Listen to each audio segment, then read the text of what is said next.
අපේ ජීවිත කාලේ මලමිනි කොච්චර දැකලා තියෙදනේ.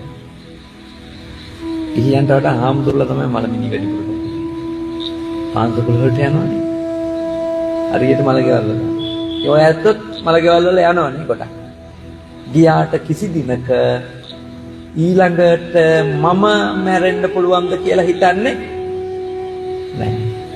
අත වශයෙන්ම ඕනම මල ගෙදරකට ගියාට පස්සේ වටපිට බලලා ඊළඟට මේ ආච්චියයි අර සීයා තමයි ඊළඟට කියලා ගාන හදන මිසක ඒකට මම අයිති කරගන්නේ මොන හේතුවක් නිසාවත් මම සහ මගේ අය අයිති කරගන්නේ නේ. අපි එක එක්කෙනා ඔළුවේ දාගෙන යන අරයකට තමයි ඊළඟට. දැන් තමයි හැරමිටි ගහනවා.